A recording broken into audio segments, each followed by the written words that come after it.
Ancient Egypt was a land of wonder. It had a very long and impressive history, stretching back thousands of years.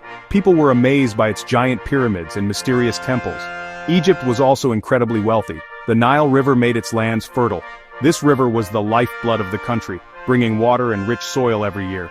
Farmers grew vast amounts of grain, especially wheat. This grain was essential not just for Egyptians but for many people across the ancient Mediterranean world. Egypt also had gold mines, providing precious metal for trade and beautiful objects. Papyrus, a plant growing along the Nile, was used to make a type of paper, vital for records and writing. Egypt's importance was understood by all its neighbors. It was often called the breadbasket of the Mediterranean. This was because it produced so much food. In times of famine elsewhere, Egypt's grain could save entire populations. Beyond its material wealth, Egypt was seen as a land of ancient wisdom and powerful gods. Its culture was old and respected. Rulers from other lands often looked to Egypt with a mixture of awe and desire. Controlling Egypt meant controlling a huge source of food and wealth. It also meant having a connection to a civilization with immense prestige and a deep, almost magical past. This made Egypt a very special place in the ancient world. Meanwhile, Rome was a growing power. It started as a small city-state in Italy. But through centuries of wars and alliances, Rome expanded its control. It conquered Italy, then moved outwards. The Romans were ambitious and very well organized.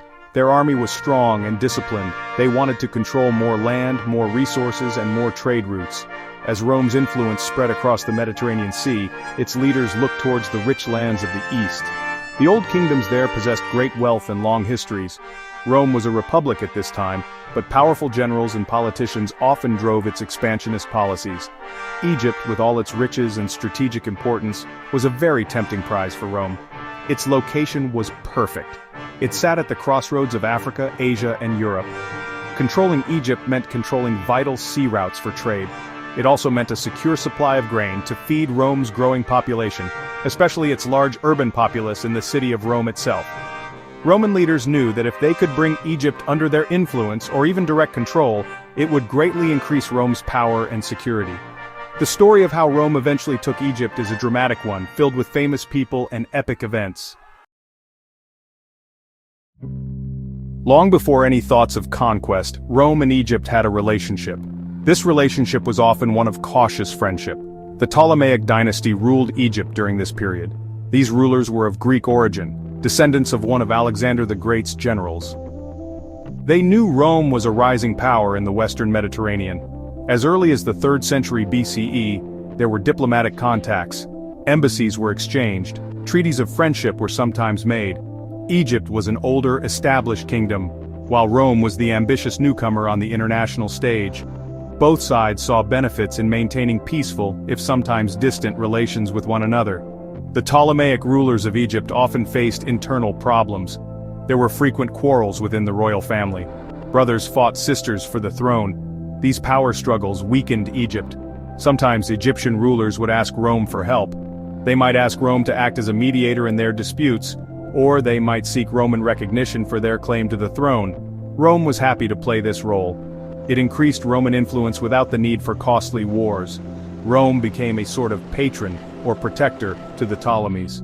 This was a common way Rome extended its power, by creating dependent allies. As Rome grew stronger, its influence over Egypt also increased. Egypt was still officially independent. It had its own queen or king. But Roman politicians and generals began to interfere more openly in Egyptian affairs. They would lend money to Egyptian rulers. They would support one claimant to the throne against another. Egypt became more and more indebted to Rome, both politically and financially. The Romans were not yet ruling Egypt directly. However, Egypt's freedom to act entirely on its own was slowly diminishing. The shadow of Roman power loomed large over the land of the Nile, a constant factor in Egyptian politics. The situation in Egypt just before the arrival of the famous Cleopatra VII was quite unstable. The Ptolemaic kingdom was not as strong as it once had been. There were internal divisions and economic difficulties. Cleopatra's own father, Ptolemy the Pontholetes, had relied heavily on Roman support to keep his throne. He paid huge sums to Roman leaders like Pompey the Great. When he died, he left the kingdom to his young children, Cleopatra, and her younger brother, Ptolemy the Great. He even named Rome as the executor of his will. This showed how much Egypt had come to depend on Roman oversight, setting the stage for even greater Roman involvement. Cleopatra VII was the last queen of Egypt. She was a remarkable woman. Born into the Ptolemaic dynasty, she was highly intelligent and well-educated. She spoke many languages, including Egyptian, which was unusual for her Greek-descended family. This helped her connect with her Egyptian subjects. Cleopatra was also very ambitious. She believed she was a true pharaoh and a goddess. She wanted to restore Egypt to its former glory and power. From a young age, she understood the complex political world she lived in. She knew she faced many challenges, both from within her own family and from the growing power of Rome. Cleopatra realized that Roman power was the key factor in the Mediterranean world. She could not ignore Rome. Instead, she needed to use it to her advantage. When her father died, she was supposed to rule jointly with her younger brother, Ptolemy XIII. But his advisors quickly pushed her aside. They did not want a strong, independent queen. Cleopatra was forced to flee Alexandria, the capital city. But she did not give up. She gathered an army and prepared to fight for her throne. She knew that if she could get a powerful Roman leader on her side, she would have a much better chance of success. The story of how Cleopatra first met Julius Caesar is famous. Caesar, a powerful Roman general, arrived in Egypt in 48 BCE. He was pursuing his enemy, Pompey. Cleopatra saw her chance. She needed to get past her brother's guards to speak with Caesar. According to legend, she had herself smuggled into the palace in Alexandria. She was hidden inside a rolled-up carpet or a sack of bedding. When the bundle was unrolled before Caesar, Cleopatra emerged. It was a bold and dramatic entrance. This move showed her courage and her determination. She immediately captured Caesar's attention and interest. Cleopatra was much more than just a beautiful woman, as some stories suggest. She was a clever politician. She understood power and how to use it. She was a skilled negotiator. Her goal was not just to survive, but to make Egypt strong again. She believed she could achieve this by forming alliances with powerful Romans. She saw Caesar as someone who could help her secure her throne and protect Egypt's interests. Her relationship with Caesar would change her life. It would also change the future of Egypt and its relationship with the mighty Roman Republic. She was a player, not a pawn, in the great game of power. Julius Caesar's arrival in Alexandria was not initially about conquering Egypt. He was in the middle of a Roman civil war. He had defeated his main rival, Pompey the Great, at the Battle of Pharsalus.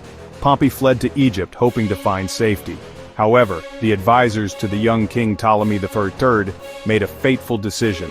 They thought they could win Caesar's favor by killing Pompey. So when Pompey landed, he was murdered. Caesar arrived shortly after. He was reportedly horrified by Pompey's death, even though Pompey was his enemy. This act immediately drew Caesar into the complex politics of Egypt. Caesar soon found himself involved in the Egyptian civil war. Cleopatra was fighting her brother, Ptolemy III, for control of the throne. Caesar had his own reasons for intervening. Egypt owed Rome a great deal of money. Caesar needed this money to pay his soldiers. He also saw an opportunity to establish a friendly and stable government in Egypt. After meeting Cleopatra, Caesar decided to support her claim. This led to a difficult conflict known as the Alexandrian War. Caesar, with only a small Roman force, was besieged in the royal palace in Alexandria by Ptolemy XIII's army. It was a dangerous situation for the Roman general. Despite the challenges, Caesar, with his military skill and some reinforcements, eventually defeated Ptolemy XIII's forces. The young king himself drowned in the Nile River while trying to escape. With her brother gone, Cleopatra was firmly placed on the throne by Caesar. To ensure stability, Caesar also arranged for her to rule alongside another younger brother, Ptolemy XIV, but Cleopatra was the real power.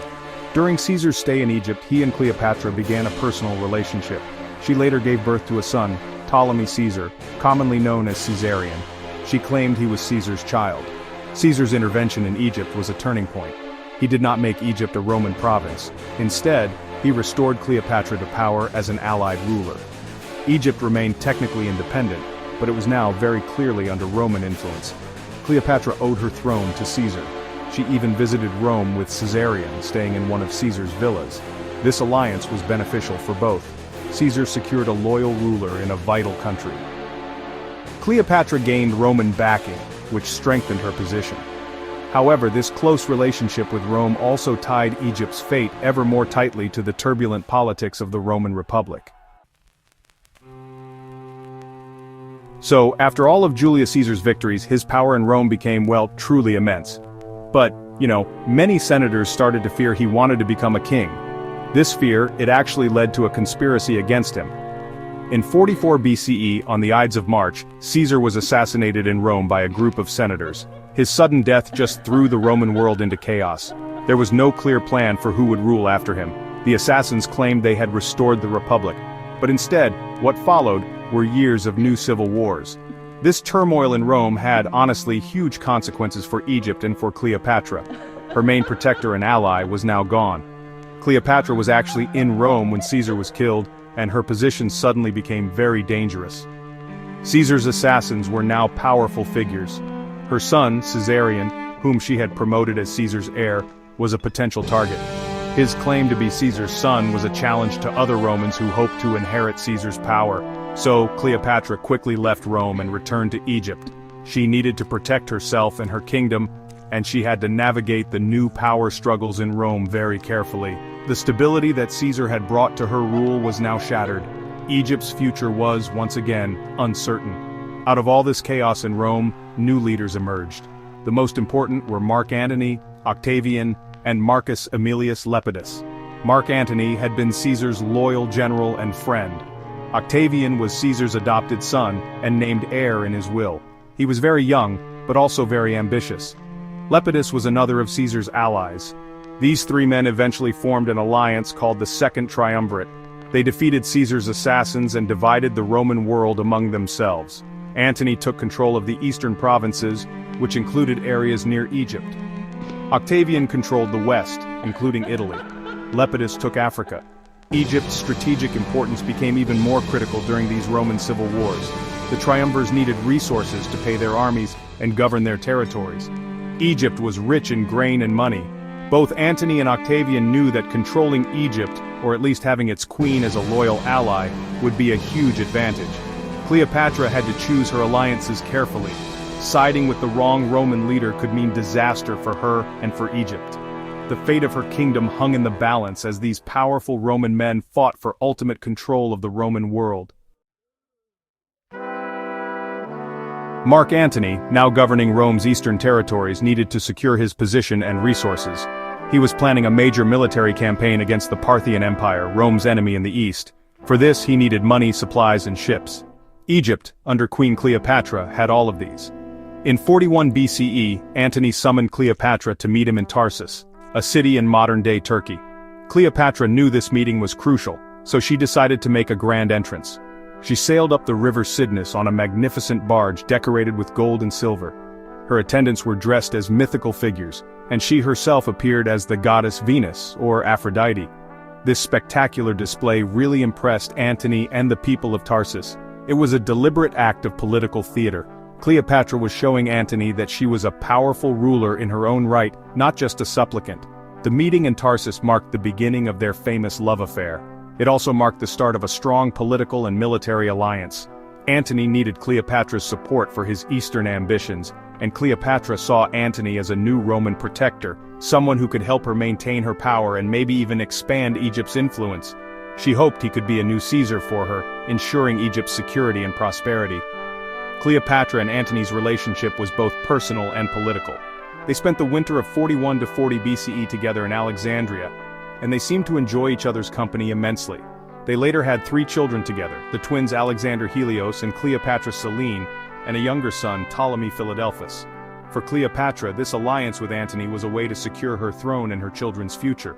She also managed to regain some territories that Egypt had lost in the past thanks to Antony's support. Antony in turn relied on Egyptian wealth and resources for his military campaigns and his administration of the eastern provinces. Their partnership seemed strong. However, Antony's actions with Cleopatra caused growing anger and suspicion in Rome. Octavian, Antony's rival in the west, used propaganda to turn Roman public opinion against him. Octavian accused Antony of abandoning Roman values, saying he was bewitched by a foreign queen and was giving away Roman territories to her children. A particular point of outrage was the so-called Donations of Alexandria in 34 BCE. Here, Antony declared Caesarion as Caesar's true son and heir, and he also distributed eastern lands, which were theoretically under Roman control, to Cleopatra and their children. To many Romans it looked like Antony was trying to set up his own rival kingdom in the east, with Cleopatra as his queen.